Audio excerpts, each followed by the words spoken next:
नयाँ सन्दर्भमा आएका छौँ। त्यसलाई हामीले आर्थिक सामाजिक रूपले अथवा यसलाई राजनीतिक अर्थशास्त्रको भाषामा भन्दा अथवा अर्थ राजनीतिक भाषा जसरी भन्नु अर्थ राजनीतिक भाषामा भन्दा हामी अब सामन्ती युगमा छैनौँ, पुँजीवादी युगमा प्रवेश गरेका छौँ। यो आजको सामाजिक तथा आर्थिक अवस्था हो र हामी यसलाई के पनि भन्यौँ भने नेपाल कम्युनिस्ट पार्टी माओवादीको नेतृत्वमा र आज एकीकृत माओवादी हुँदै माओवादी केन्द्र निर्माण भएको छ, जसको नेतृत्वमा जनयुद्ध त्यसपछि जनआन्दोलन हामीले संयुक्त जनआन्दोलन गर्यौं। यो सबैको योगमा आज यो सन्दर्भ या यो अवस्था आएको हो। हामी यसमा बिरिँदैछौँ। त्यसपछि हामीले हेटौडा महाधिवेशनमा के भन्यौँ भने नेपाल पुँजीवादी युगमा प्रवेश गरेको छ, पुँजीवादी क्रान्ति सम्पन्न भएको छ। यद्यपि यसमा सामन्तवादका थुप्रै अवशेषहरू रहेका छन्, राजनीतिक क्षेत्रमा, आर्थिक क्षेत्रमा, सामाजिक क्षेत्रमा। त्यसलाई रूपान्तरण या परिवर्तन गर्नुपर्छ। यो आजको तात्कालिक कार्यभार हो, तर हामी जानुपर्ने पुँजीवादी समाजबाट समाजवादमा जानुपर्छ। हामी मार्क्सवादीहरूले यो बुझ्न जरुरी छ कि समाजवाद एउटा उन्नत व्यवस्था हो जहाँ धनी र गरिबको खाडल कम हुँदै अन्ततः चाहिँ त्यो विभेदहरू उत्पीडनहरू अन्त्य हुन्छ र त्यसले साम्यवादी समाजको निर्माण गर्छ। चाहिँ हाम्रो मार्क्सवादले हामीलाई सिकाएको समय कति लाग्छ यो समाजमा विपरीत वर्गहरू बिचको सङ्घर्षले निर्धारण गर्ने कुरो र हामीले के भन्यौँ कि हेटौडा महाधिवेशनबाट अब हामी समाजवादी युगमा प्रवेश गर्दैछौँ, समाजवादी रणनीतिमा प्रवेश गर्दैछौँ। हामीले भन्यौँ र राजनीतिक रणनीति हामी समाजवादी क्रान्तिको रणनीति निर्धारण गर्यौँ। एमाले 9औं महाधिवेशन मार्फत अब नेपालमा पुँजीवादी जनवादी क्रान्ति भइसक्यो। हामी पुँजीवादी समाजमा छौँ। पुँजीवादको विकल्प समाजवाद हो। त्यसैले समाजवाद कि रणनीति अबको कम्युनिस्ट पार्टीको हुनुपर्छ भनेर एमाले नेपाल कम्युनिस्ट पार्टी एमाले पनि त्यो विश्लेषण गर्यो र हामी राजनीतिक रूपले एकै ठाउँमा आयौँ। राजनीतिक कार्यदिशा के हो? समाजवाद। संगठनात्मक कार्यदिशा के हो भन्दा जनआधारित पार्टी निर्माण गर्नु। सङ्घर्षको रूप के हो भन्दा विभिन्न सङ्घर्षका रूपहरू कम्युनिस्टहरूले अप्नाउँछन्, त्यो अप्नाउनु जरुरी छ। तर अहिलेको मूल कि सङ्घर्षको रूप भनेको शान्तिपूर्ण सङ्घर्ष हो, प्रतिस्पर्धात्मक सङ्घर्ष हो। हामी प्रतिस्पर्धाबाट जनताको मन जित्दै लोकप्रिय मत लिँदै हामी राज्य सत्तालाई रूपान्तरण गर्दै गर्दै हामी समाजवादको आधार निर्माण गर्न सक्छौँ र समाजवादतिर यो देशलाई लान सक्छौँ। अहिलेको शक्ति सन्तुलन त्यो देखाएको छ भनेर हामी दुवै पक्षले यसो भए हामी एउटा पार्टी एउटा कम्युनिस्ट पार्टीले पनि त्यसै भनेको छ, अर्को कम्युनिस्ट पार्टीले पनि त्यसै भनेको छ भने कम्युनिस्ट पार्टीहरू सकेसम्म धेरैभन्दा धेरै विचार मिल्नेहरूले क्रममा बस्नुपर्छ भन्यो र त्यो खास गरी माओवादी केन्द्रले नै त्यो एकताको झन्डा उठाए। किन? एकीकृत माओवादी केन्द्रमा हामी बादल देवगुरुङजीहरूको समूह एकीकृत भएर माओवादी केन्द्र निर्माण गर्यो। माओवादी केन्द्र मात्र होइन कि हामी अब चाहिँ नेकपाबाट एउटा केन्द्र निर्माण गर्नुपर्छ भन्नेमा निष्कर्षमा थियौँ। यद्यपि तत्कालीन एमाले र माओवादीको अलि धेरै ठुलो खाडल थियो। संविधान निर्माणपछि हामी सँगै सरकारमा बसेका थियौँ, तर वरिष्ठको प्रवृत्ति त्यतिखेर पनि उहाँले आफ्ना मानिसहरूसँग के भन्ने भन्दा माओवादीलाई टाढा राखेर सिद्ध्याउन सकिएन, त्यसैले माओवादीसँग गठबन्धन गरेर सबै सहकार्य गरेर उसलाई आकाशमा पनि होइन, जमिनमा पनि होइन, काखमा राखेर उसलाई सिद्ध्याउने र काखमा राखेर माओवादीलाई सिद्ध्याउन गर्ने भनेर मैले सरकारमा लिएको गठबन्धन गरेको भनेर पहिलो उहाँ प्रधानमन्त्री हुँदा पनि आफ्ना मान्छेहरूको भित्र गर्नुहुन्थ्यो र त्यतिखेर पनि के भने गठबन्धनमा एउटा नीति थियो, एउटा सिद्धान्त थियो, एउटा समझदारी थियो, तर आफू खुसी गर्ने हामीले प्रतिवाद गर्दा अलिअलि सक्यौँ र जसरी हुन्छ माओवादीलाई सिद्ध्याउने खालको थियो उहाँ। त्यो कारणले हामी त्यो गठबन्धन तोड्यौँ एकातिर। अर्कोतिर के थियो भन्दा उहाँले चाहिँ त्यतिखेर संविधान कार्यान्वयन गरेको तदारक थिएन। एकातिर मधेसी मोर्चा त्यहाँ चाहिँ सडकमा थियो, आन्दोलन गरिरहेको थियो। उहाँले चाहिँ त्यसलाई सम्बोधन गर्ने, संविधान कार्यान्वयन गर्ने, देशलाई निर्वाचनतिर लाने भन्दा पनि झन् एकदम एक्सट्रिम खालको एउटा उग्र खालको विचार राख्ने र त्यो चाहिँ मधेसलाई अझ भड्काउने, जनजातिलाई भड्काउने, आन्दोलन गर्ने थारूहरूलाई भड्काउने र त्यसलाई चाहिँ एउटा नेतृत्व नलिने अवस्था भएको त हुँदैन। एकातिर संविधान कार्य नहुने हो, अर्कोतिर देश चाहिँ एकताबद्ध नहुने हो, अर्कोतिर स्वयं हामीलाई सँगसँगै राखेर चाहिँ उहाँले छुरी रोप्ने हुनुभयो। चाकमा राखेर छुरी रोप्ने खालको अवस्था भएपछि त्यतिको सरकार छोड्यौँ, हामी कङ्ग्रेससँग गठबन्धन गऱ्यौँ र हामीले कङ्ग्रेस प्रचण्डको नेतृत्वमा सरकार निर्माण गरेर मधेसी मोर्चालाई पनि थारूलाई पनि सम्मान गर्दै गर्दै निर्वाचनमा ल्याएको र नेपालमा एउटा निर्वाचन कम्युनिस्ट पार्टीको प्रधानमन्त्रीले गरेको छ। त्यो भनेको कङ्ग्रेस प्रचण्डको नेतृत्वको स्थानीय निर्वाचन हो, स्थानीय तहको पहिलो संविधान कार्य कङ्ग्रेस प्रचण्डले गर्नुभयो, माओवादी केन्द्रले गरेको त्यो इतिहास साक्षी छ र बिस्तारै एउटा राष्ट्रिय एकता निर्माण हुँदै गयो, संविधानको स्वीकार्यता बढ्दै गयो, निर्वाचन सम्पन्न भयो। हामी त्यो कङ्ग्रेस प्रचण्ड नेतृत्वमा 10 महिना जति सरकारमा बस्यौँ र हामीले देशभरि 116 भन्दा बढी नगरपालिका गाउँपालिकाहरू जित्यौँ र एउटा जबरजस्त शक्तिको रूपमा फेरि स्थापित भयो। माओवादी जित्यो, अब छैन भन्नेहरूलाई एउटा जबरजस्त जनताहरूले जवाब दियौँ र जो जवाब यहाँहरूले पनि यहाँ चाहिँ कागेश्वरी मनोरा नगरपालिकामा पनि उल्लेख्य मत ल्याउनु। हिजो म पोखरा नगरपालिकामा गएको थिएँ, त्यहाँ पनि 3000 भन्दा बढी मत पाएका थियौँ। छिमेकी शङ्करापुरमा त्यहाँ पनि चाहिँ राम्रो मत घोडा पनि जित्यौँ। त्यसैगरी त्यो हुँदै गर्दा अन्तिम चरणमा के भयो भने मधेसमा भएको 2 नम्बर प्रदेशमा भएको निर्वाचनमा त्यहाँका चाहिँ तत्कालीन राजपा अनि सङ्घीय समाजवादी हुँदै तेस्रो कङ्ग्रेस, चौथो हामी, 5औँमा एमाले पुग्यो भन्दा अब निर्वाचनको परिणाम कता गयो? मधेसमा त उल्लेख्य चाहिँ सिट छ 32वटा भन्दा पनि अझ बढी हो। त्यहाँ चाहिँ निर्वाचन क्षेत्र झन्डै 60वटा निर्वाचन क्षेत्र छ। ती निर्वाचन क्षेत्र भएको ठाउँमा एमाले तत्कालीन एमाले 5औँ नम्बरमा ढकेलिएपछि, माओवादी भन्दामै पछि ढकेलिएपछि अब ओलीले झल्यास हुनुभयो। अनि उहाँले के भन्नु भने एक दिन चाहिँ मलाई उहाँ आफ्नो निवास चाहिँ उसमा बोलाउनु भयो कि चाहिँ उहाँ बालकोटमा, अनि राति 9 देखि 11 बजीसम्म कुरा गर्दै के भन्नु भने हेर्नुहोस् कङ्ग्रेस प्रचण्ड नेता नै रहेछ, मैले नेताको रूपमा उहाँलाई स्वीकारेँ र माओवादी केन्द्र एउटा शक्ति रहेछ मैले स्वीकारेँ भन्नुभयो। त्यही कुरो नै अध्यक्षलाई बताए।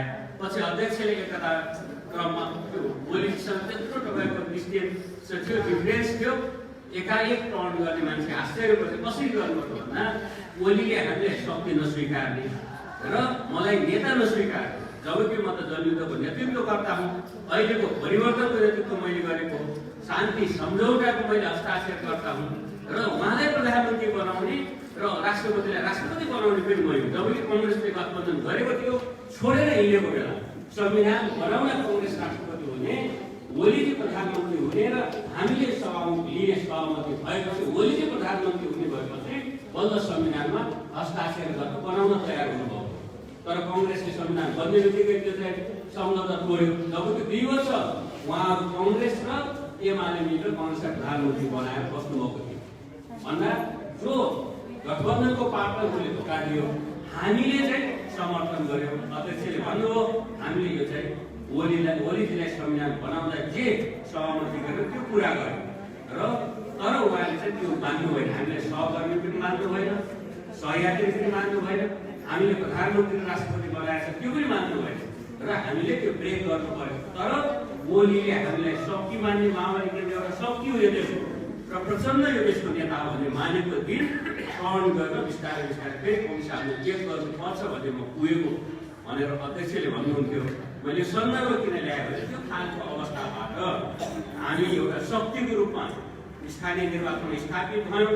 कङ्ग्रेस प्रचण्ड वरिपरि फेरि देशको राजनीति आएपछि बाध्य भएर ओली चाहिँ फेरि एकतामा आउनु हो र हामी गठबन्धन गऱ्यौँ, 2/3 बहुमत ल्यायौँ र देशले चाहिँ कम्युनिस्ट गठबन्धन मन परायो। हामी एकता गऱ्यौँ। तर फेरि कुरो त्यही भयो कि ओलीजी सडकमा हुनुहुन्थ्यो, हामी सरकारमा थियौँ, गठबन्धनमा थियौँ, हामी फेरि सरकारमा हुन्थ्यौँ, हामी त सडकमा गयौँ, उहाँ सडकमा हुनुहुन्थ्यो कि अध्यक्ष प्रधानमन्त्री हुनुभयो, शेरबहादुर हुनुभयो, फेरि हामी गठबन्धन जाँदा फेरि प्रधानमन्त्री हुन्थ्यो, फेरि सरकारमा हुन्थ्यो। तर ओलीजीको त्यो चान्स थिएन। अहिले तपाईँले निर्वाचन देख्नु अहिले पत्रकार महासंघ निर्वाचन एउटा मिनी जनमत संग्रह भनिरहेको छ मान्छेहरू। माओवादी केन्द्र र एमाले मिल्यो राष्ट्रिय संसदीय निर्वाचनमा संघीय निर्वाचनमा 2 तिहाई भयो। अहिले चाहिँ एउटा सानो पत्रकार महासंघ निर्वाचन भयो, माओवादी र कांग्रेस मिल्यो 2 तिहाई भन्दा बढी विषय होइन, एब्सोल्युट सबै टाकटुक जित्ने अवस्था हो भन्दा माओवादी यो शक्ति हो, निर्णायक शक्ति हो, एजेन्डा भएको शक्ति हो, शक्ति भएको शक्ति हो र यो यथार्थ हो। सायद ओलीजीले त्यतिखेर चाहिँ त्यो स्वीकार गर्नुभयो, गठबन्धन भयो, सरकार के अरे निर्वाचन जित्यो, उहाँ प्रधानमन्त्री हुनुभयो, 3 वर्षसम्म अविश्वास प्रस्ताव ल्याउन सकिँदैन थियो। तर त्यसपछि जब फेरि आलोचना 2.5 वर्षको थियो, न्युबन्द लाग्नुभयो, गठबन्धन घटाउन लाग्नुभयो र अन्ततः यो नेकपालाई अलग गर्ने ठाउँमा पुग्यो। किन भन्दा आज फर्केर हेर्दा मैले 2टा सन्दर्भ राख्नु पर्यो। एकातिर ओलीजीमा चाहिँ कुनै कम्युनिस्ट आन्दोलनलाई एकताबद्ध गर्ने देखिएन, एकताबद्ध कम्युनिस्ट आन्दोलन लैजाउँ भन्ने देखिएन। अर्कोतिर के उहाँले चाहिँ यो किन गर्नुभयो त, त्यो एकदम टाढा बस्यो भन्दा यसरी गठबन्धन नगर्दा त सरकारमा नआउने अवस्था बन्यो, न राम्रोसँग हार्ने, अब विपक्षमा त्यो पनि कमजोर विपक्ष हुने अवस्था भएपछि गठबन्धन गर्नुभयो, प्रधानमन्त्री हुनुभयो। त्यसपछि यो सबै चिज छोड्नु भन्ने तथ्यले पुष्टि गरेको छ र मैले यही कुरो के यहाँ राख्नु पर्यो कि तर हामी आज पनि कम्युनिस्ट आन्दोलन एक हुनुपर्छ, हिजो पनि कम्युनिस्ट आन्दोलन एक गर्नुपर्छ भन्ने झन्डा हामीले उठाएको। त्यसै आज पनि हामीले कम्युनिस्ट आन्दोलन एक गर्ने झन्डा उठाउनै पर्छ र मोदीजीले जस्तो सुकै बदमासी गरे पनि गठबन्धन के अरे एकता तोड्ने अवस्था पुग्यो भने त्यसको हद देखाए पनि, व्यक्तिवाद देखाए पनि, नोकरसाहित्य देखाए, जतिसुकै गैरजिम्मेवार देखाए पनि फेरि माओवादी केन्द्र र एमाले 2 प्रकृति 50 वर्ष लामो अलग अलग आन्दोलनबाट आइसकेको त्यो कुनै तरिकाले फेरि निकट हुँदै हुँदै एउटा अन्तर्क्रिया गर्ने कम्युनिस्ट आन्दोलन एक हुनैपर्छ। 2 ठुला पार्टी पनि र अरू साना पार्टीहरू पनि ध्रुवीकृत हुनैपर्छ, यो देशको आवश्यकता हो। किन भन्दा हामीले जनवादी क्रान्ति पुरा गरेर समाजवादमा जाँदा जनवादी क्रान्तिकै समर्थनले गर्दैन, त्यसलाई रिअर्गनाइज गर्नुपर्छ, पुनर्संगठित गर्नुपर्छ। समाजवादी विचार, समाजवादी समर्थनको सिद्धान्त, समाजवादी आन्दोलनका स्वरूपहरू र समाजवादी जनता, समाजवादी कार्यकर्ता बनाएर मात्रै समाजवादी आन्दोलन सफल हुन सक्छ। त्यसको लागि एमाले भित्र पनि क्रान्तिकारीहरू हुनुहुन्छ, कम्युनिस्टहरूको एकता चाहने साथीहरू हुनुहुन्छ र हामी त्यसको लागि तयार छौँ, हामीले नेतृत्व गर्नुपर्छ भन्ने हाम्रो पार्टीको आजको विश्लेषण हो, आजको हाम्रो दायित्व हो, आजको हाम्रो जिम्मेवारी हो। त्यसैले मैले यति लामो विश्लेषणको अर्थ कमरेडलाई मैले के भन्न खोजेँ भने हिजो कोसिस गर्यो, सफल भएन। 3 वर्ष नेकपा गऱ्यो, नेकपा भएर हिँड्यो, धेरै कमरेडसँग, धेरै साथीसँग, धेरै जनतासँग अन्तर्क्रिया गरेका छन्। त्यो बिचमा चाहिँ नेकपाको रूपमा निकै काम भएका छन्। त्यो एकताको जिम्मा हामी लिन्छौँ। त्यो एकताको चाहिँ लिगेसी अथवा त्यसको चाहिँ निरन्तरता, त्यसको चाहिँ हामी लिन्छौँ र फेरि हामी प्रयत्न गर्छौँ भन्ने माओवादी केन्द्रको सङ्कल्प र प्रतिबद्धता हो र यसरी हामी जानुपर्छ। आज कहाँ छौँ, हामी आज जहाँ छौँ त्यहीबाट हामी बल गर्छौँ। किन भन्दा हामीले कि हामी अघि साथीले चर्चा गर्नुभयो, सङ्घीयतालाई सङ्घर्ष गर्दा मान्छेहरूले किसी ट्युरी गर्छ, गणतन्त्रलाई सङ्घर्ष गर्दा ओलीजी नै हो कि अब बैलगाडा चढेर अमेरिका जानु र गणतन्त्र नेपालमा आउनु एउटै कुरो भन्ने मान्छे र आज चाहिँ आइसक्यो। त्यो चिज असम्भव जस्तो लाग्यो। आज गणतन्त्र भन्न सजिलो छ, राजा भइरहेको निरङ्कुश ढङ्गले चलिरहेको, ज्ञानेन्द्र शाहको तानाशाही चलिरहेको गणतन्त्र सम्भव छ भन्ने हाम्रो पार्टी हो। कसैले हिम्मतै गर्दैन, गणतन्त्र उच्चारण पनि गर्न सक्दैन होला, सम्भव छ भनेर सम्भव बनाउने हाम्रो पार्टी हो।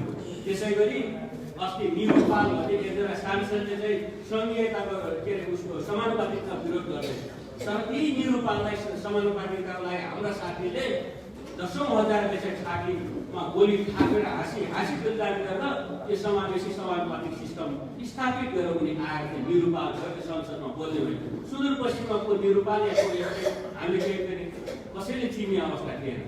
त्यसै गरी आज चाहिँ ओलीजीका वरिपरि हिँडेर चाहिँ मान्छेहरू चाहिँ समानुपातिक सांसद भएर आएका छन्, लडेको छ माओवादीले, तर चाहिँ खाएका छन् तिमी। त्यो असम्भव कुरो होइन, बेठिक कुरो होइन। तर तिनी मान्छेले कुनै दिन महसुस गर्नेछन् म कसको लडाइँले आएको, कसको बलिदानले आएको भन्ने कुरो उनले महसुस गर्छ। उनले महसुस गरेर जनताले हेर्छ नि त, कसले के गर्दैछ भन्ने कुरा जनताले हेर्छ। त्यस अर्थमा त्यो समानुपातिक समावेशमा ल्याएको आज 33% महिलाहरू संसदमा छन्। आज राष्ट्रपति चाहिँ महिला छ, कसले लडेर ल्याएको? पहिलो राष्ट्रपति मधेसको कसले लडेर ल्याएको? त्यो त माओवादीले गर्न प्रचण्डको नेतृत्वमा। आज मैले धेरै ठाउँ भाषणमा गरेको छु कि कमरेड प्रचण्ड अहिले जीवनकालमा त मान्छेले गल्ती गर्छ, आरोह अवरोह हुन्छ, अहिले नै धेरै सम्मान गर्न चाहँदैन कि दिनदिनैको राजनीति पुरो हुन्छ। उहाँको चाहिँ मृत्यु पर्यन्त उहाँको शालिग बन्नेवाला छ। किन भन्दा 33% महिला पुर्यायो। विद्या भण्डारीहरूलाई त्यहाँ राष्ट्रपतिमा पुर्याउनु को? कमरेड प्रचण्डले त्यस्तो साहसिक आन्दोलन सुरु नगरेको भए, 10,000ले बलिदान गरेको भए, हिमाल शर्माहरू बेपत्ता हुन तयार नभएको भए, तपाईँ हामीहरू दुःख पाउन तयार छ भने कसरी आउनु सक्छ? आज हाम्रो छोरीहरू हिजो हुर्काउँदा कि चाहिँ हामी अर्को घर जाने हो, धेरै पढाउँ, धेरै गर्नु पर्दैन भन्ने हाम्रो परिवार, हाम्रो समाज हो। तर आज छोरीहरू घरमा हुर्किँदै गर्दा राष्ट्रपति हुने छोरी, सभामुख हुने छोरी, प्रधान न्यायाधीश हुने छोरी, देश हाँक्ने छोरी भनेर हुर्काइन्छ। त्यस्तो खालको मनोबल देश त्यतातिर गएको छ। आज छोरीहरू सक्षम भएका छन्। कसले? माओवादी आन्दोलनले। मैले त्यो छोरीहरू जाग्ने बेला, इतिहास फर्केर हेर्ने बेला बच्चा कसले गरेको हो त? कमरेड प्रचण्डले गरेको। कमरेड प्रचण्डको चाहिँ शालिग राखेर पूजा गर्ने दिन आउँछ। त्यसै गरी कमरेड बादलहरूले गद्दारी गरे पनि, त्यसै गरी त्यो चाहिँ प्रभु शाहहरूले गद्दारी गरे पनि, अनि चाहिँ त्यो चाहिँ के अरे गौरीशङ्कर चौधरीहरूले गद्दारी गरे पनि, एउटा कमैयालाई ल्याएर मन्त्री कसले बनाए? 2 पटक सांसद प्रत्यक्ष जिताएर गौरीशङ्कर ल्याउने को? प्रचण्ड। किन हिजो त्यो एउटा कमैयाको रूपमा रहिरहेको खारुको रूपमा आउनु सक्यो? आउनु सक्दैन। बादलजी एउटा चाहिँ लाउरेको छोरा लाउरे भएर एउटा अफिसर भएर रिटायर भएर बस्नुहुन्थ्यो, तर यहाँ ल्याउने को हो? बादल बनाउनुको यो देशको रक्षा मन्त्री, गृह मन्त्री, पहिलो जनजाति गृह मन्त्री बादल हो। पहाडी समुदायको जनजाति कति बस्थे? किन हिजो हैनत्र राज्य नेपालको राज्य सत्ता निर्माण यतिका वर्ष किन एउटा गृह मन्त्री हुन सकेन? सक्दैन थियो। माओवादीले सक्थ्यो, प्रचण्डले मात्रै सक्थ्यो। सक्दैन त्यो उत्पीडित समुदायबाट बादल आज चाहिँ जसले चाहिँ त्यहाँ पुर्यायो त्यसैलाई लात हानेर हिँड्ने अवस्था। तर एउटा बादलले गद्दारी गरेर अझै गर्दैन।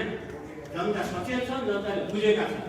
म जनजाति पृष्ठभूमिबाट, यसले हामी कम्युनिस्ट हौँ, जाति जनजातिको कुरा हामी प्राथमिकता ठान्दैन, वर्ग मुख्य ठान्छौँ। तर पनि म पनि एउटा ग्रामीण परिवेशबाट आएको मान्छे, स्कुल मैले खाली खुट्टा 5 वर्षको उमेरमा चाहिँ स्कुल गएको, विद्यालय गएको मान्छे, जो मान्छे सङ्घर्षमा सहभागी, कमरेड प्रचण्ड नेतृत्वमा सहभागी भएर यहाँ केन्द्रीय राज्य संस्थामा आएर जनजातिबाट निर्वाचित एकजना अर्थमन्त्री, मैले अहिलेसम्म कोही पनि जनजाति पृष्ठभूमिबाट अर्थमन्त्री भएको छैन। कसरी सम्भव भयो? कसरी सम्भव भने कमरेड प्रचण्डले आँट गर्नुभयो, तपाईँ हामी लड्यौँ, 10,000को बलिदान भयो, म यो ठाउँमा आइपुगेँ। त्यसो गर्दा चाहिँ आज चाहिँ मान्छेहरू जसले यहाँ ल्याइपुगेको छ प्रचण्ड गाडी, त्यसै प्रचण्ड बनेको देश बनेको भन्दा होइन। मान्छेहरू एकतरी मान्छेले गद्दारी गरी आन्दोलन छोडे। त्यो बाबु राईमाथि एउटा गाउँमा गएको मान्छे, एउटा टिचर बन्ने, एउटा सामान्य के राजनीति गर्नुहुन्थ्यो। मैले व्यक्तिगत कुरो लिएको छैन। प्रचण्डले चाहिँ स्थानीय विकास मन्त्री बनाउनु, प्रचण्डले भौतिक पूर्वाधार मन्त्री, प्रचण्डले चाहिँ ऊर्जा मन्त्री, प्रचण्डले चाहिँ शान्ति मन्त्री, 4 पटक उप प्रधानमन्त्री सहित 4 पटक मन्त्रीहरू प्रधानमन्त्री बनाउँदो। आज त्यो उप प्रधानमन्त्री छोडेर दुई पुरानै ऊर्जामा गएर प्रचण्डलाई गाली गरेर बस्नुहुन्छ। मानव कि भयङ्कर क्रान्ति गरेर भन्दा जसले खायो, जसले पायो, जसले सुविधा पायो, जो त्यहाँ पुग्यो त्यसले प्रचण्डलाई गाली गरेर बस्नु भयो कि हुन्छ कि भन्दा। त्यसैमा तपाईँहरूसँग भन्ने कुरो कि प्रचण्डलाई जो मान्छेहरूले गाली गर्छन्, सराप छन्, त्यही मान्छे त्यो ठाउँ गर्छ। ओलीजी कमरेड प्रचण्ड 2 पटक प्रधानमन्त्री, 2 पटक अध्यक्षको प्रस्तावमा हुनु। मैले भने अघि नै सुशील कोइरालालाई समर्थन गर्नु 2 वर्ष, पालो आउनुलाई सुशील कोइराला भिन्न आए, हामीले समर्थन गर्नु। प्रचण्डले समर्थन नगरेको प्रधानमन्त्री हुँदैन ओली। त्यो त तथ्य छ नि, राम्रो सत्य छ। दोस्रो पटक सडकमा हिँडिरहेको ओलीजीलाई उठाएर गठबन्धन गरेर प्रधानमन्त्री बनाउनु। विद्या भण्डारीजी जतिखेर चाहिँ हामी काङ्ग्रेसले छोडेर गएको बेला फेरि गठबन्धन गरेर राष्ट्रपति बनाए। दोस्रो पटक पनि हामीले कमरेड प्रचण्डको प्रस्ताव। यो त यथार्थ हो नि त, दुनियाँको सत्यलाई त लुकाउँछ। त्यसैले किन यसो गर्नु कमरेड प्रचण्डले? जसै समर्थन गरे त्यसैले फेरि चाहिँ उहाँलाई चाहिँ धोकादिन्छन् भन्ने गरिन्छ। किन भन्दा कमरेड प्रचण्डले कम्युनिस्ट आन्दोलनलाई एकताबद्ध गर्न चाहनुहुन्छ। कमरेड प्रचण्डले त्यसै कमरेड प्रचण्डले यहाँ राज्य सत्ताबाट उत्पीडनमा विभेदमा परेका वर्ग समुदायलाई माथि उठाउन चाहनुहुन्छ। विद्या भण्डारी त्यसको प्रमाण हो। हिजो चाहिँ के अरे प्रधान न्यायाधीशमा सुशीला कार्की, उहाँ हाम्रो सरकारले उहाँलाई चाहिँ एउटा चाहिँ बारमा काम गरिराखेका प्राइभेट वकिल फर्म खोलेर बसिरहेको मान्छेले सर्वोच्चमा ल्याएर सर्वोच्चबाट प्रधान न्यायाधीश हुनुभयो। उहाँले नै उहाँकै प्रस्तावमा प्रधान न्यायाधीश हुनुभयो। एउटा महिला जसलाई चाहिँ उहाँ न्यायाधीश पनि होइन, न्यायाधीश बनाइएको थियो बाहिरबाट ल्याएर त्यो खालको। त्यसै गरी चाहिँ अरू थुप्रै यो आन्दोलनका रामवरण यादवहरू चाहिँ राष्ट्रपति हुने अवस्था बन्यो। हिजो किन सम्भव भएन? सम्भव हुन्थ्यो। त्यसको लागि माओवादी आन्दोलन नै चाहिन्थ्यो। ठुलो विद्रोह क्रान्ति हिजोको सामन्ती आइरहेको भत्काउनु पर्थ्यो, एउटा श्रृङ्खलाबद्ध सन्ता भत्काउनु पर्थ्यो, अनि मात्रै सम्भव हुन्थ्यो। अन्त यो हाम्रो एजेन्डा हो, यो हाम्रो दृढताको गौरवलाई चाहिँ हामीले गर्यो भन्न सक्नुपर्छ। तपाईँ हामी मैले भन्न खोजेको यो हो। र आज एक थरी मान्छे हामीले एजेन्डा ल्याउने, बलिदान गर्ने, अर्को मान्छेले हाइज्याक गरेर लिएर हिँड्ने। एकजना मन्त्री चाहिँ हामी अस्ति क्याबिनेटमा हुँदा एकजना साथीले चाहिँ हामी क्याबिनेट हुँदा अध्यक्ष र ओलीजीको अन्तरसँग चल्दै गर्दा एकजना साथीले मलाई भन्यो, प्रचण्डजी र तपाईँहरूको साह्रै दुःख छ भन्नु। एकजना साथी ओलीजीलाई बुझेको साथी के दुःख भनेको संघीयता, गणतन्त्र, जनसङ्ख्या, समावेशता, यो सामाजिक न्याय सबै तपाईँहरूले ल्याउनु हो, यो बच्चा तपाईँहरूको हो। तर प्रचण्डजीले या तपाईँहरूले त्यसलाई हुर्काउन खेलाउन पाउनु भएको छैन। तपाईँहरूको आफ्नो बच्चा आफैले हुर्काउन नपाएपछि त त्यो त अब मरण च्यासे भएको छ, सुकेनास लागेको छ, कुपोषण भएको छ। अनि यो राम्रोसँग हुर्काउनु भन्यो भने ओलीजी भनेको भाइ आमा हो, उहाँलाई यसमा के मतलब छैन। अहिले राम्रोसँग हुर्काउनु भनेको झन् ट्र्याक्टर हानिदिने। किन हाने भनेको चिमोटे, किन चिमोटे भने पाल्यु फलामा मलाई के मतलब भने अनि बरु बाउ राख्नु पाल्नु जति हो खुवाउनु भने उहाँको दुःख छ, प्रचण्डजीको दुःख छ भन्नुहुन्थ्यो क्या त्यो साथीले। त्यस्तो खालको अवस्था आज भएको छ। यसको लागि हामीले निराश छौँ भन्नु पर्ने परिवर्तन। मान्छे जति गाली ओलीजी गाली गर्छन् त्यही फर्केर आउँदा चाहिँ प्रधानमन्त्री दुईपल्ट कसले बनायो? प्रचण्डले। त सबैले थाहा छ, उहाँलाई पनि थाहा छ। भण्डारीजीले के अरे हाम्रो विद्या भण्डारीजीले अध्यक्षलाई जतिसुकै माइनस गर्न खोजेको विभिन्न ठाउँमा टिकटकबाजी गरे पनि अध्यक्षका 6 घन्टासम्म पनि उहाँको समावेदन, उहाँको न दर्ता नगरे पनि ओलीजी लगायत 20 मिनटमै गरे पनि उहाँको मनमा चाहिँ के छ भने दुवैपटक प्रचण्डले समर्थन नगरेको म हुन्थेन भन्ने छ। म सम्मान गर्छु राष्ट्रपतिलाई, म कुनै तलमाथि गर्न खोजेको होइन, तर त्यो कुरो त यथार्थ हो नि त, त्यो कुरो चाहिँ। त्यसै गरी अरू धेरै केसहरू मैले भने अघि 33% महिलाहरूको मनमा कसले लड्यो भने एकपटक खानदानी सोच्दा त प्रचण्डको नाममा माओवादी आन्दोलनको नाम आउँछ। आज 1 लाख चाहिँ उसलाई के छ ब्युरोक्रेसी छ, अथवा निजामती सेवामा 1 लाख चाहिँ कर्मचारीहरू छ। त्यसमध्ये 26,000 महिलाहरू त्यहाँ पुगेको छ। कसले गर्दा 45% समावेशी प्रचण्डको कारणले, माओवादी आन्दोलनको कारणले 65 सालमा चाहिँ गरियो। अहिले लगातार 26,000 महिला त्यहाँ बनाएको छ। दलित, जनजाति, मधेसी, तल्लो वर्ग, अरू सुदूरपश्चिम कति मान्छेहरू त्यहाँ पुगेको छ।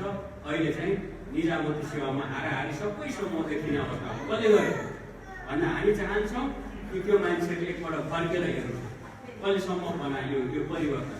र हामी फेरि चाहन्छौँ कि अब फेरि गुणमा जानुपर्छ। बिस्तारै बिस्तारै समावेश मात्रै होइन कि मेरिट अलिक गुणमा, क्वालिटीमा बिस्तारै फेरि चाहिँ अलिकति त्यसमा चाहिँ राम्रो मान्छे, सक्षम मान्छे आउनेतिर जानुपर्छ भन्ने हामी चाहन्छौँ। यस अर्थमा त्यो परिवर्तनका नायक हाम्रो प्रचण्ड हो। त्यो परिवर्तनको नेतृत्व माओवादी आन्दोलन हो र सबै हामी हौँ।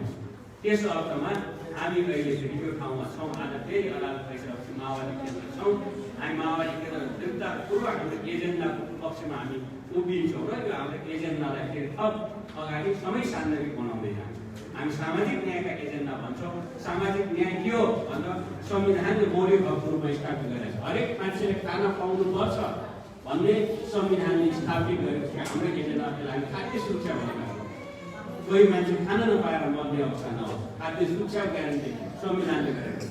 त्यसपछि हरेक मान्छेले कम्प्युटर प्लससम्म या माध्यमिक दर्शन शिक्षा पाउनुपर्छ मौलिक हक भनेर सक्नेले राम्रो शिक्षा लिने, नसक्नेले नराम्रोमा, नसक्नेले स्कुल शिक्षा पनि लिन नपाउने अवस्था नआओस् भनेर मौलिक हकको रूपमा माध्यमिक शिक्षालाई राखिएको छ।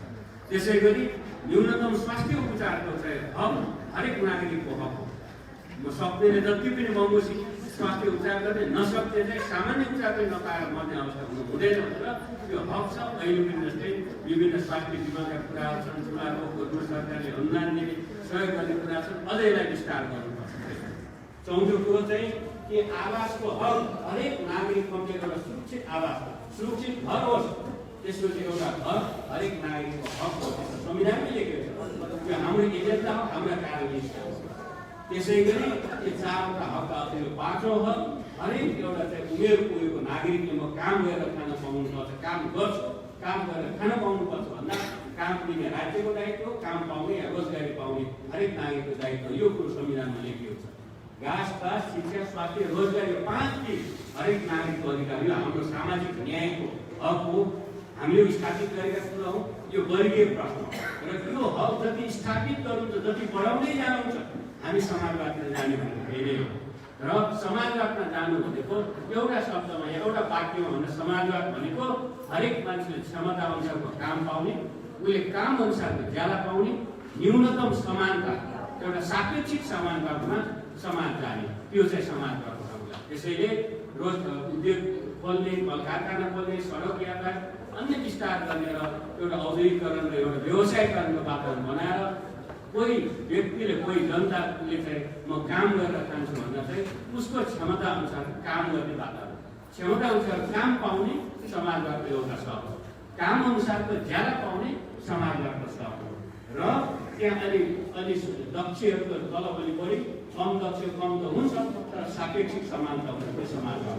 त्यो कसरी सम्भव छ भन्दा हामीले भन्यौँ अहिले हामी चाहिँ यसलाई सामाजिक न्यायको विषयलाई बढाउँदै ल्याएर हामी चाहिँ एउटा यस्तो ठाउँमा पुर्याउँछौँ जहाँ हामी चाहिँ पर्याप्त रोजगारीको अवस्था र यो रोजगारी अनुसार श्रमको शोषण हुने अवस्था हुँदैन। रोजगारीको युरोपमा पाउनुहुन्छ, अमेरिकामा पाउनुहुन्छ, तर त्यहाँ के हुन्छ भन्दा उसले जति श्रम गर्छ त्यो अनुसारको ज्याला पाउँछ। तर समाजवादमा के हुन्छ भन्दा उसले क्षमता अनुसार काम अनुसारको रोजगारी के अरे तलब पाउँछ, किनभने त्यो बिचको अतिरिक्त श्रमको शोषण गर्ने राज्य हुँदैन। राज्य त्यस्तो शोषणकारी हुँदैन। राज्य समाजवादी हुन्छ, श्रमजीवी वर्गको हुन्छ, जनताको पक्षमा हुन्छ। त्यसैले धेरै मान्छेले भन्छ त्यो भन्ने त आज स्क्यान्डिनेभियन देशहरूमा छ, निःशुल्क शिक्षा छ, रोजगारी ग्यारेन्टी छ, निःशुल्क उपचार छ, के फरक हो भन्छ। कतिपय युरोपियन देशहरूमा हुन्छ, के फरक हो भन्छ। यो फरक के छ भने समाजवादको लोकतान्त्रिक समाजवादमा के फरक छ भन्दा वैज्ञानिक समाजवाद चाहिँ त्यो खालको समानता गर्दै हामी साम्यवादसम्म जान्छौँ र एकातिर अर्कोतिर त्यो व्यवस्थामा श्रमजीवीको अथवा सरकार वर्गको श्रमजीवीहरूको कामगरी कार्यको नेतृत्व हुन्छ। त्यो राज्यको उद्देश्य साम्यवादतिर जाने नेतृत्व श्रमजीवी वर्गको हुन्छ। त्यसै गरी कैयौँ पुँजीवादी देशहरू छन् जसको नेतृत्व पुँजीपतिको हुन्छ, जो त्यहीँ रहिरहेको तर उसले आफ्नो व्यवसाय टिकाउनको लागि एउटा प्रतिस्पर्धात्मक व्यवस्था र आर्थिक रूपले कम्युनिस्ट व्यवस्था ल्याए, कैयौँ कम्युनिस्टका ल्याएको शिक्षा स्वास्थ्य रोजगारी आदि इत्यादि ग्यारेन्टी गरेको छ, तर त्यसलाई बदल्दै अगाडि जान पाउँदैन। त्यसैले त्यो नेतृत्वमा श्रमजीवी वर्गलाई हातप्रति जान दिने अवस्था र राज्यको स्वरूप परिवर्तन गर्ने अवस्था दिँदैन। त्यो फरक हो हामीले भन्दै गरेका छौँ। त्यसैले मोटो रूपले हामी समाजवादतिर जाने यो अरू हामी अहिले गएको दलाल तथा नोकरशाही पुँजीवादी व्यवस्था भनेको एउटा बिचौलिया उत्पादन गर्ने व्यवस्था हो। कसरी गर्ने भन्दा धेरै यहाँ बौद्धिक साथीहरू हुनुहुन्छ अहिले कि अहिले हामी चाहिँ 14 खर्ब बराबरको, अरब होइन 14 खर्ब बराबरको हामी विदेशबाट सामान आयात गर्छौँ। खाद्यान्न होला, लत्ता कपडा होला, अरू सामान आयात गर्छौँ हरेक वर्ष 14 खर्ब। अनि निर्यात कति गर्छौँ भने 1 खर्बको मात्रै हामी बाहिर सामान त्यहाँ वस्तु सेवा पठाउँछौँ 1 खर्ब बराबर। अनि हाम्रो व्यापार कसरी सन्तुलन, वैदेशिक सामान ल्याउँदा डलरमा भुक्तानी गर्नु, कहाँ ल्याउँछ त्यो डलर भन्दा हाम्रा युवाहरू विदेश गएका हामीलाई आउँदा खड्याउनुहुन्छ नि, यहाँका चाहिँ राजनीतिज्ञ शासकहरूले हाम्रो रगतमा देश चलाउनु भएको छ भन्नुहुन्छ। उहाँको पैसा हामीले राज्यले चलाएको होइन, तर 9 खर्ब जति पैसा रेमिटेन्सबाट आउँछ, डिप्रेसनबाट विदेशमा जानुभएकोबाट त्यो 9 खर्ब डलर फेरि हामी उतै भुक्तानी गर्छौँ, सामान ल्याउँछौँ, लत्ता कपडा ल्याउँछौँ, प्रयोग गर्छौँ। हाम्रा युवाहरूले काम गर्नुहुन्छ र यो भुक्तानी सन्तुलन त्यसरी सामान हामी किन्ने गरेका छौँ। र हामीले भनेको अबको चाहिँ यो दलाल तथा नोकरशाही पुँजीवादलाई विस्थापन गर्ने भनेको त्यो 14 खर्ब विदेश सामान ल्याउने, बिस्तारै लगानी यहाँ चाहिँ बढाउने, यहाँ हरेक चिजमा आत्मनिर्भर हुने र त्यो आयातलाई विस्थापन गर्ने। हामी यहीँ अहिले अरबौँको चाहिँ हामी सामान आयात गर्छौँ, खसीबोका आयात गर्छौँ, माछा मासु आयात गर्छौँ, त्यो घेराबुरी अन्य चाहिँ के अरे कैयौँ चाहिँ हामी दलहनहरूको आयात गर्छौँ, त्यसलाई चाहिँ विस्थापन गर्ने। त्यसै गरी हामीले लाउने लुगाफाटाहरू आयात गर्छौँ, त्यसलाई विस्थापन गर्दै जान्छ। थुप्रै चिज विस्थापन गरेर हाम्रो पैसा यहीँ रहन्छ। त्यसै विदेशमा 9 खर्ब कमाएर यहीँ रहन्छ। हामी चाहिँ जस्तै उद्योग खोल्छौँ, रोजगारी पनि यहीँ पाउँछौँ। उद्योग को सामान यही बिक्री हुन्छ र हाम्रो पैसा पनि यही हुन्छ। तर अहिले चाहिँ विदेशमा सामान उत्पादन हुन्छ, नेपालमा हामीले किन्छौँ, उपयोग गर्छौँ, पैसा हुँदै जान्छ र फेरि यहाँको नाफा पनि हुँदै जान्छ र अलिकति नाफा यहाँ व्यापार गर्नेहरूले थोरै नाफा लिन्छ र फेरि हो दलाल यस्तो खालको छ यो दलाल निर्वाचन। त्यसै गरी यसले कस्ता बिचौलिया खडा गर्छ भने विदेशमा सामान उत्पादन हुन्छ, यहाँ एउटा एजेन्सी लिन्छ, बिक्री गरेर सामान ल्यायो, बिक्री गर्यो, त्यसको अलिकति नाफा खायो कुरा जान्छ र रोजगारी सिर्जना हुन्छ। यस्तो पुँजीवाद हो यो दलाल पुँजीवाद र केही मान्छेहरू मात्रै बिचौलियाहरू मात्रै कमाउने खालको। अनि त्यसको सानो रूप के हुन्छ भने यहाँ मन्त्रालय सिउँदा बेलातिर राजनीतिक कार्यकर्ता या कोही साथीहरू चाहिँ फाइल बोकेर जाने, एउटा काम गर्ने, अलिकति कमिसन दिन्छ अनि त्यसै चल्ने बिचौलिया। यहाँ नगरमा जानुभयो, वडामा जानुभयो भने सानो काम गर्यो, फाइल गर्यो, के काम गर्थ्यो, पे सानो गर्थ्यो, अलिकति पकेट खर्च लियो, त्यसरी चल्ने बिचौलिया दलाल पुँजीवाद। बिचौलिया उत्पादन गर्ने जो उत्पादनमा सहभागी हुँदैन, श्रममा सहभागी हुँदैन, उत्पादन गरेर कमाएर अलिकति ट्याक्स तिर्दैन, त्यस खालको बिचौलिया वर्ग जो चाहिँ इजी मनी भन्छ नि, सजिलै आउने पैसा खोज्ने, त्यसले चाहिँ गर्नु। हामी यहाँ दलाल भनेको जग्गा दलाल जस्तो भन्छ, राम्रो काम हो त्यो श्रम गरेर जग्गा बिक्री गरेर अलिकति लिएर गर्ने, त्यो त नराम्रो काम छ। ठुल्ठुला कम्पनी छ, रियल इस्टेट कम्पनी भन्छ अझ यहाँ ठुल्ठुला चाहिँ त्यस्ता घर जग्गाएर काम गर्ने, घर बनाउने, या जग्गा वर्किङ गर्ने, त्यसले रियल इस्टेट अन्तर्राष्ट्रिय रूपमा यहीँ पनि रजिस्टर्ड कम्पनी छ, त्यसले चाहिँ कमाउँछ, ट्याक्स तिर्छ, त्यो त राम्रो बिजनेस हो। हामी त त्यसलाई दलाल भनेको त्यो होइन। दलाल भनेको चाहिँ त्यो अर्कै चिज हो। मैले भने त्यस खालको चाहिँ उत्पादन गर्ने व्यवस्था। त्यस अर्थमा चाहिँ हामीले हाम्रो उत्पादनलाई हामी कृषि उत्पादन गरौँला, औद्योगिक उत्पादन गरौँला, अन्य व्यवसाय उत्पादन गरौँला, होटल सञ्चालन गर्दा, ट्रेकिङ चलाउँला, त्यो सबैमा कि हामीले चाहिँ एउटा चाहिँ पुँजी निर्माण गर्ने त्यो राष्ट्रिय चरित्रको पैसा उत्पादन हुन्छ, फेरि चाहिँ त्यसले यहीँ लगानी गर्छ, फेरि थप उत्पादन गर्छ, त्यो लगानी हुन्छ, लगानीले रोजगारी सिर्जना गर्छ, नेपाली रोजगारी पाउँछ। त्यो खालको पुँजी निर्माण गर्ने राष्ट्रिय पुँजी हो, ती निर्माण गर्ने अहिलेको हाम्रो तत्कालको कार्यक्रम जाने समाजवादमा हो।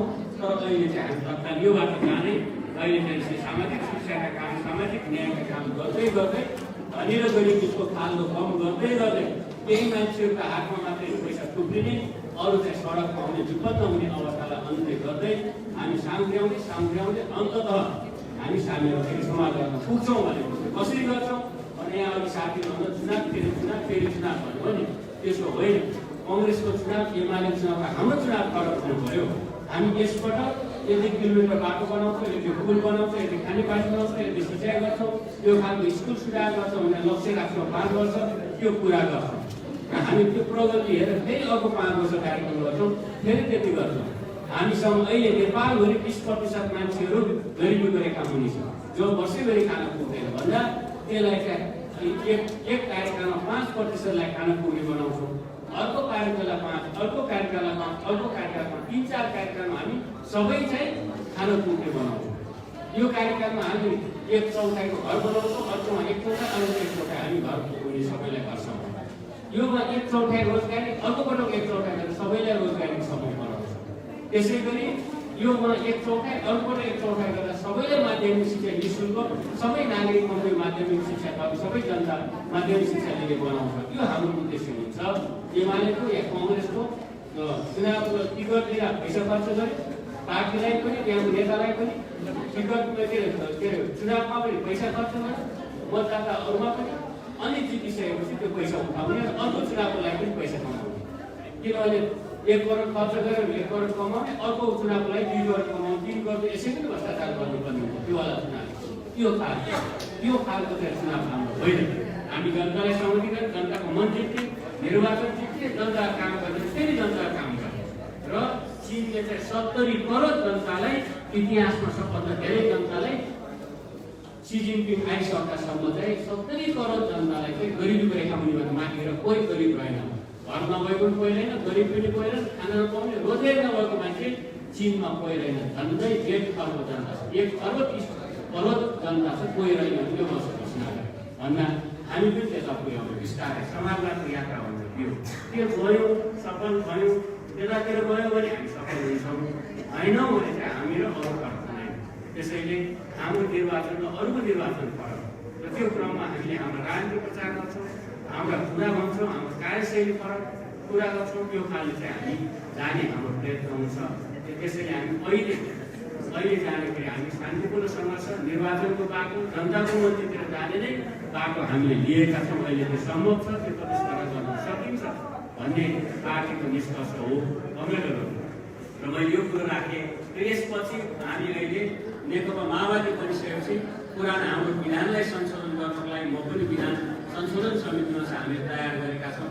अब बिस्तारै हामीले पालिकाहरूलाई कार्यकारी बनाउने, महानगर, उपमहानगर, नगर या गाउँ कमिटीहरूलाई कार्यकारी बनाउने, प्रदेशलाई र केन्द्रलाई, जहाँ राज्यका अङ्गहरू छन् त्यसलाई कार्यकारी बनाउने, वडाहरूलाई कार्यकारी बनाउने, जहाँ जनता छ, जहाँ राज्यको अङ्ग छ त्यसलाई कार्यकारी बनाउने, जनतासँग जोडेर समाधान गर्ने हामीले विधान मसौडा गरिरहेका छौँ। त्यो अनुसारको हामी सोच बनाइरहेका छौँ। अब अर्को वर्ष स्थानीय तहको निर्वाचन त आइ नै सक्छ। त्यहाँ ओलीजी अझै चुनाव गराउने कुरो गर्दै हुनुहुन्छ। त्यसबाट स्थानीय चुनाव अगाडि पनि चुनावमा जानुपर्ने अवस्था हुनेछ। मात्रै चुनावसँग हामी डराएर होइन। ओलीले सेटिङ गरेर चाहिँ बङ्गलादेश मोडलको, कम्बोडिया मोडलको विपक्षविहीन राज्य सत्ता सबै कब्जा गरेर भोट त हाल्ने, तर धाँधली पहिले सेटिङ अनुसारको रिजल्ट दिने ढङ्गले 2/3 त 2/3 ल्याउँछु भन्नुहुन्छ। कहाँ ल्याउनु? माओवादी एमाले पनि फुटेको छ। एमाले आफै पनि अलग अलग टुक्रा भएर मनोवैज्ञानिक रूपले संस्थान रूपले अलग भएको कहाँ 2/3 आउँछ? उहाँ कङ्ग्रेस पनि उहाँसँग छैन, मधेसबाट दलको छैन, कहाँबाट आउँछ? फुटेको पार्टी कसरी 2/3 ल्याउँछ भन्दा धाँधली गरेर सेटिङ गरेर जबरजस्ती गरेर ल्याउँछ भनेको कुरो त्यो चाहिँ एउटा धम्की हो। उहाँले सुत्यो पनि सोचिराख्नु, तर त्यो सम्भव छैन। मैले यहाँलाई भन्न खोजेको अर्को वर्ष यसै पनि स्थानीय चुनाव आउँदैछ, अर्को वर्ष यसै पनि स्थानीय चुनाव आउँदैछ। त्यसको त तयारी गर्दै पर्छ। यस अर्थमा पालिका केन्द्रित समर्थन, वडा केन्द्रित समर्थन, सबै गोल केन्द्रित समर्थन, त्यसै चाहिँ समर्थनहरूमा हामी जान जरुरी छ। यहाँ चाहिँ तपाईँहरूको पार्टी सदस्य सङ्ख्या यहाँ त उल्लेख्य देखिन्छ, तर एक पार्टी सदस्यसँग कम्तीमा 10 जना मतदाता त हुनैपर्छ। त्यसो भए 500 भन्दा बढी पार्टी सदस्य 10 जना भन्दा 5000 भोटर हुन्छ। 5000 भोटर हामी जित्छौँ। 5000 भने त धेरै हो, जित्छौँ। त्यो खालको अवस्था छ। त्यसो गर्दा हामी त्यो समर्थनको विधिमा जानै पर्छ। हामीले कहाँ गल्ती गर्यौँ? हामीले गल्ती गरेर अहिले चाहिँ 34 लाख भोट पाएको माओवादी अहिले हामी 16 लाखमा चाहिँ हामी सामूहिक छ। किन 70मा पनि 16 हो, 80 74मा 16 हाराहारी हाम्रो भोट कहाँ गयो? हाम्रो भोट बाँकी भन्दा हामी चुटपुट भयौँ। हामीले जे राजनीति बोक्यौँ, मैले अहिले चर्चा गरेको हाम्रो राजनीति जति माओवादीको राजनीतिमा चलेको छ देश, राष्ट्रपति हुन्छ, प्रधानमन्त्री हुन्छ, मुख्यमन्त्री हुन्छ, पालिका प्रमुख हुन्छन्, सबै माओवादीको राजनीति। समानुपातिकता मान्छे जान्छ, समावेशीमा मान्छे जान्छ, सब माओवादीको राजनीति। तर माओवादी फेरि चाहिँ जस्तै त्यो ठाउँहरूमा हुँदैन, भए पनि सानो अवस्था हुँदैन। किन भन्दा त्यो फेरि हामीले हाम्रो गल्ती हामीले बोल्नुपर्छ। किन भन्दा हामी समर्थन गरेनौँ। किन भन्दा हामीले युद्धकालीन समर्थन गरेर ठुल्ठुला बनाइ जित्ने समर्थन गर्यौँ, राज्यलाई तर्साउने, राज्यलाई दबाब दिने, राज्यलाई पराजित गर्ने समर्थन गर्यौँ। पार्टी समर्थन शैली समर्थन निर्वाचनमा आइसकेपछि जनता मन जित्ने समर्थन गर्नु, जनताको दुःखमा, जनताको उत्पादनमा, जनताको सामाजिक व्यवहारमा, जनता जहाँ छ त्यही जनता भएकै ठाउँमा समर्थन गर्नुपर्छ। हामीले गर्न सक्छौँ। त्यसैले समर्थनमा हामी कमजोरी गयौँ। अध्यक्षले भन्नुभयो अब यो तालमेल, गठबन्धन अरूसँग यो हुँदैन। अब आफ्नै माओवादी आन्दोलन बनाउने, माओवादी समर्थन बनाउने, माओवादीलाई मजबुत बनाउने, आफ्नो खुट्टामा टेकेर आफ्नो खुट्टालाई डरो बनाएर गठबन्धन, तालमेल, एकता जे गरेको छ त्यसपछि पहिला आफ्नो समर्थन बनाउनु भने धेरै ठाउँ बोल्नुभएको छ। त्यसैले सबै कङ्ग्रेससँग भन्छु, अब हामी एमाले ठुलो छ, कङ्ग्रेस पनि छ, अर्को छ, त्यसमा तालमेल भएर पहिले म ठिक हुन्छु, मेरो समर्थन ठिक गर्छु, मेरो कमिटी ठिक गर्छु भनेर सबै कङ्ग्रेस लाग्नु जरुरी। यो हाम्रो कमिटी हामी आफ्नो समर्थन। अहिले ओलीजीले एउटा कर्पोरेट कल्चरको एउटा समर्थन बनाउनु भएको छ। माथि उहाँ मालिक भएर बस्नुभएको छ। उहाँ भक्तपुरे कङ्ग्रेसलाई माइस बस्नेर ल तिमीले एजेन्ट हुँदै जाऊ, त्यसै गरेर उल्टी फुल्टी नाफा खाएर खाऊ। त्यहाँदेखि उता बास्को दाजुलाई काउरे हुँदा अर्कोलाई अर्को एजेन्सीमा आएर काम गर्नुभएको छ। पुँजीवादी पनि मात्रै एउटा कर्पोरेट कल्चरको समर्थन हुन्छ। सम्बन्धहरू नाफा खाएर हुन्छ कि त्यहाँ चाहिँ जसले नाफा दिन्छ, जसले उत्पादन दिन्छ, जसले कमिसन दिन्छ त्यसलाई कार्यकर्ता बनाउनु, एजेन्ट बनाउनु। यदि एजेन्टले राम्रो मुक्तिपूर्ति गर्न सकेन भने अर्कोले चेन्ज गरिदिन्छ, फेरि दिन्छ। कहाँ धेरै त्यो कम्युनिस्ट पार्टी, जनवादी नेता सामूहिकता केही हुँदैन। त्यो मालिक एकजना हुन्छ, बा हुन्छ, मालिक हुन्छ, यहाँ मात्रै हुन्छ, त्यो अरू कोही हुँदैन। कानुन दल, राजनीतिक दल सम्बन्धी कानुनले यहाँ चाहिँ पार्टीको विधानले के भन्छ भने कसैको पार्टी सदस्यमा कारबाही गरेर खारेज गर्नलाई केन्द्रीय कर्मीले मात्रै गर्न सक्छ भनेर एमालेको विधानमा हिजो नेकपा विधानमा पनि राजनीतिक दल सम्बन्धी आएको तर ओलीजीलाई सब अधिकार दिएर एक्लै सबै गर्छ। त्यो खालको त्यो पार्टी भनेको एउटा कर्पोरेट पार्टी, पुँजीवादी पार्टी, दलालवादी पार्टी त्यस्तो खालको कल्चर यहाँ पनि छन्। कम्युनिस्ट साथी र सोच्ने साथी छन् तर जो कल्चरसँग कल्चर सुरु भएको छ त्यसलाई दिनु भयो। माधवजीहरूले अलिक समुदाय आधारित सहकारी बनाए, एनजिओ बनाए, ब्याङ्क बनाए, कलेज बनाए, हस्पिटल बनाए, त्यहाँ जनता माधवजीहरू त्यस्तै थियो। अब हाम्रो के भन्दा हामीले के भन्यो भने जन आधारित कार्यकर्ता पार्टी बनाउनु, कार्यकर्ताहरू राजनीतिक रूपले सचेत, नैतिकवान, इमान्दार, गतिशील कार्यकर्ताहरूको टिम हुनुपर्छ। त्यो बिना चाहिँ समर्थन चल्दैन। तर त्यो हरेक कार्यकर्ता जनतासँग जोडिएको हुनुपर्छ। किसान छ, किसान सङ्गठन बनाएको, महिला छ, महिला सङ्गठन बनाएर, मोर्चा सङ्गठन बनाएर, विद्यार्थी युवा छ, युवा वैश्य बनाएर, अरू के हुन्छ त्यसै गरी हरेक टोलहरू, टोल सुधार होला, विद्यालय व्यवस्थापन होला, खानेपानी होला, अरू सहकारी होला, विभिन्न खालका चाहिँ सामाजिक सञ्जालमा जोडेर चाहिँ समर्थन कार्यकर्ता चाहिँ माछा जस्तै भयो, पानीमा माछा बसे जस्तै जनतासँग बस्नु पाइन्छ। अर्कोतिर जनताको उत्पादन हुन्छ, विभिन्न चाहिँ के उत्पादन चाहिँ सहकारी होला, सहकारी बनाएर जनताको उत्पादनमा सहभागी हुनु पऱ्यो। कहीँ वित्तीय संस्था होला, विद्यालय होला, अरू के हुन्छ, हस्पिटल होला, सामुदायिक काम अरू के हुन्छ, त्यहाँ हाम्रो कार्यकर्ता हुन्छ। त्यसै गरी जनता कुलो, पहिनी, बाटो, सडक, अरू विभिन्न विकास निर्माण काम हुँदा त्यहाँ जनता हुनुहुन्छ, त्यहाँ कार्यकर्ता हुनुहुन्छ। त्यसै गरी जनताको सुख सुखका कुरा होला, बिहार बद्ध राम्रा उत्साह राम्रो जनतासँग उत्साहित हुनु पऱ्यो, खुसी हुनु पऱ्यो, हौसला दिनु पऱ्यो।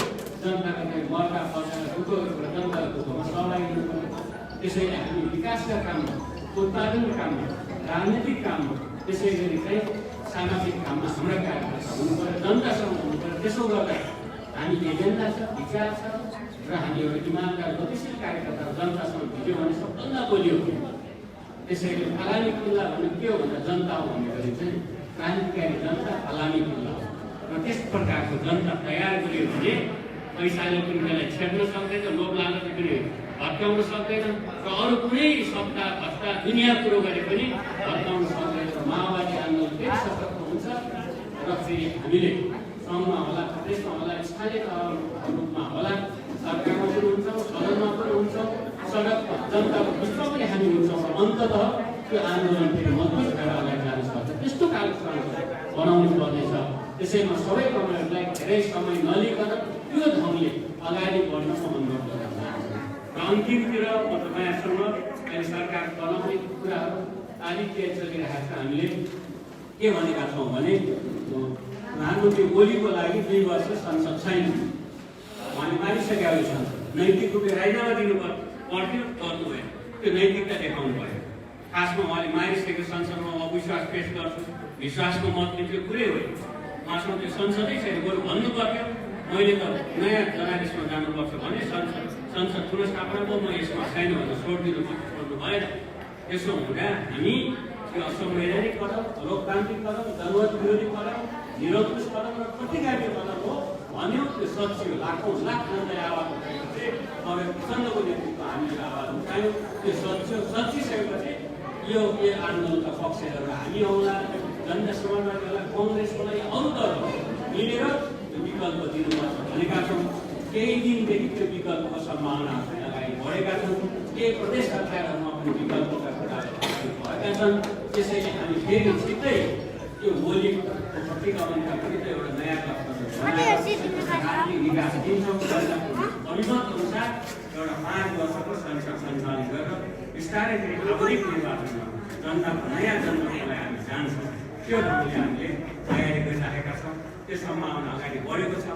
आज चाहिँ एमाले भित्र चाहिँ माधवजीहरू अलग समानान्तर कमिटी बनाएर हिँडिराख्नु भएको छ। हिजो चाहिँ हामी चाहिँ अदालतको फैसलापछि हामी नेकपा सही छ, अर्को नाम बनाएर जान्छौँ भनेर जाने भन्ने सुरुमा छलफल भएको थियो। पछि माधव नेपालजीले होइन हामी एमालेभित्रै लड्छौँ भन्नु जान्नु। तर मैले चाहिँ यति एक्सट्रिम हुनुहुन्थ्यो, यति चाहिँ एकता विरोधी हुनुहुन्थ्यो, कम्युनिस्ट आन्दोलन उहाँले एक गर्न चाहनु हुँदैन भन्ने कसैले पुग्यो भने एमाले नै पस्छौँ भनेर दलकाहरूलाई पनि जग्गा बन्द गरिदियो, गेट बन्द गरिदियो। अनि माधवजीहरू बाहिर गरेर गेटबाट हल्ला गरेर आवाज गरेर किन मलाई डिस्टर्ब गऱ्यो भनेर फटाफट सुरुमा पनि कारवाही गर्नु, अरूलाई पनि कारवाही गर्दै हुन्छ। भन्दा भोलिको हामी सबैले देखेका छौँ। त्यसो हुँदा अब त्यो देशको नेतृत्व फेरि माओवादी केन्द्रले गर्छ। समाजवादी आन्दोलन अगाडि बढाउनु, अहिले तत्काल समाजवादको आधार निर्माण गर्नलाई एउटा राष्ट्रिय पुँजी निर्माण गर्ने, सामाजिक रूपान्तरण गर्ने र सबै उत्पीडित वर्ग समुदायलाई एकताबद्ध गर्ने, एउटा राष्ट्रिय एकता कायम गर्ने, फेरि हामी यो देशमा हामी देशको नेतृत्व गर्ने पार्टी निर्माण गर्ने, अगाडि बढ्ने एउटा दृढ इच्छा शक्ति उच्च आकाङ्क्षा छ। हामी अगाडि बढ्छौँ, यो सम्भव छ। म चाहिँ हिजो दोकानमा गएँ, यो यस्तै उत्साह थियो। केही लगानी चाहिँ त्यहाँ चाहिँ ओखलढुङ्गाको जिल्लाको बैठकमा त्यहाँ पनि निकै उत्साह थियो। त्यो बिचमा सिन्धुलीका साथीहरूसँग भेट्नु, उहाँमा पनि उत्साह छ। अध्यक्ष गाउँ भर्खरै रुकुम पुगेर सुर्खेत पुगेर आउनु, त्यहाँ त्यस्तै उत्साह छ। अनि त्यसैगरी हामी सक्छौँ, बरु माओवादी जस्तै भएर काम गर्नु पर्यो। माओवादी राजनीति धार निर्माण गरेर जानु पर्यो, त्यो अनुसार समाधान बनाउनु पर्यो भनेर कता कतै यो माग छ। हामी सिधै केन्द्रीय समिति बस्छौँ, हाम्रो परिमार्जित विधान चुन्नु गर्छौँ, त्यसलाई एउटा राष्ट्रिय अभियानको कार्यक्रम बनाउँछौँ। हामी माओवादीबाट पनि विभिन्न ठाउँमा गएका साथीलाई पनि एकताबद्ध गर्न हामी अपिल गर्छौँ, कोसिस गर्छौँ। समग्र कम्युनिस्ट आन्दोलनलाई विरोध गर्ने कोसिस गर्छौँ। अहिले तत्काल भन्दा एउटा गठबन्धन गर्दै मोर्चा बनाउँदै, त्यसै गरी चाहिँ एउटा प्रगतिशील देशभक्त शक्तिहरूलाई पनि हाम्रो वरिपरि गठबन्धन गर्दै हामी फेरि हामी राजनीतिमा हामी अगाडि छौँ, समाजमा पनि अगाडि हुनेछौँ र देशको एउटा शीर्ष शक्तिको रूपमा निर्माण गरेर हामी अगाडि जान्छौँ। हाम्रो विश्वास छ, हाम्रो सङ्कल्प छ, हाम्रो प्रतिबद्धता छ। यही अनुसार त्यो नगरपालिका पनि अगाडि बढ्नेछ। आजको बैठक पूर्ण रूपले भव्य रूपले सफल हुनेछ। धेरै शुभेच्छा सहित बिदा हुन्छु। धन्यवाद।